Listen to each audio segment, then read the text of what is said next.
Hello, সবাই কেমন আছে? আমি তো ভালোই আছি। তো আজকে আমি কী কী রান্না করেছিলাম তারই ভিডিও তোমাদের সাথে তুলে ধরবো বলে চলে এলাম। তো আজকে আমি প্রথমেই তো ভাত ছাড়া তো কিছুই হবে না, কেন লাঞ্চে তো ভাতটা লাগবেই। সেই জন্যে ভাত রান্না করেছিলাম প্রথমে, তারপরে এদিকে বসেছিলাম কয়েকটা গাজর অনেক দিন ধরেই পড়ে আছে।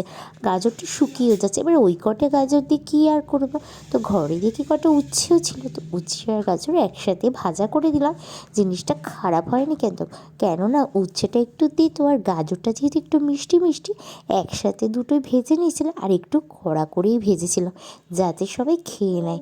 তাতে আমার উচ্ছেও উঠে যাবে আর গাজর উঠে যাবে আর সবার খাওয়াও ভালো হবে, কেন উচ্ছে গাজর দুটোই খাওয়া কিন্তু খুবই ভালো।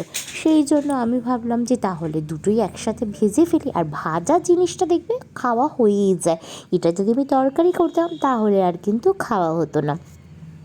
তারপরে করেছিলাম পোস্ত করবো বলে প্রথমে একটু আলুটাকে ভাজা ভাজা করে নিয়েছিলাম, তার মধ্যে একটু শীতকাল যেহেতু একটুখানি ফুলকপিও দিয়ে দিয়েছিলাম, কেন কি তাহলে টেস্টটাও বাড়বে, আর ফুলকপি দিলে কিন্তু একটু টেস্টটা ভালোই হয়।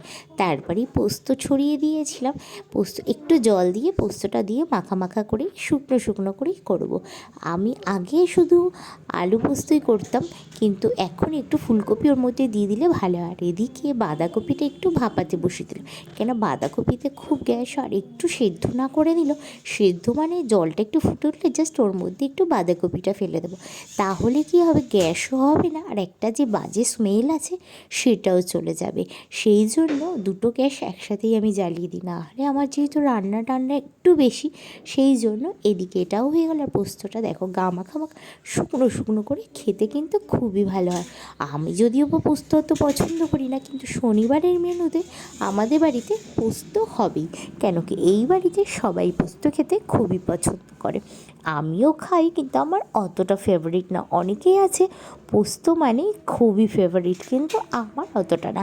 আগে তো একদমই খেতাম না, কিন্তু একসাথে থাকতে থাকতে গেলে তাদের মতোই হয়ে যেতে হয়, সেই জন্য এখন টুকটাক সবই খাই। তো দেখো এদিকে কিন্তু আমার বাঁধাকপিও হয়ে গেছে আর পোস্তটাও হয়ে গেছে, সাথে বসিয়ে দিয়েছিলাম ডাল। আর শীতকালে মূলো, শিম, ধনেপাতা দিয়ে ডাল কিন্তু ভালোই লাগে। মূলোটা যদিও বা আমি খাই না, কিন্তু ডালটা আমি খাই, কেন শীতকালে এইসব রান্না করলে ভালোই লাগে খেতে। আর ডালের সাথে কি ভাজা না হলে হবে, সেই জন্য গোল গোল করে আলু ভাজা করে নিয়েছিলাম। এটা আমার ছেলে খেতে খুবই ভালোবাসে। শনিবার মানে ডালের সাথে শনিবার বলে নয়, সব দিনই ভাজা লাগেই। ডাল মানেই একটা ভাজা থাকবে, আর ছেলে কড়া কড়া করে গোল গোল করে আলু ভাজা করে দিলে ও খুব খেতে ভালোবাসে। আর যেহেতু শনিবার মাছ মাংস থাকে না, সেই জন্য রান্নার পদটাও কিন্তু একটু বেশি হয়। আর এদিকে বাঁধাকপির মধ্যে একটু বাদাম দিয়ে দিয়েছিলাম, কেন কি কড়াইশুঁটি সেদিন শেষ হয়ে গেছিলো, সেই জন্য।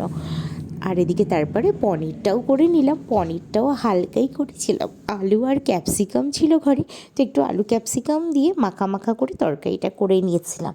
আর শনিবারের মেনুতে একটু চাটনি থাকবে না, সেটা কি হয়। তো আমার রান্নাগুলো তোমাদের কেমন লাগলো জানিও কিন্তু। টাটা।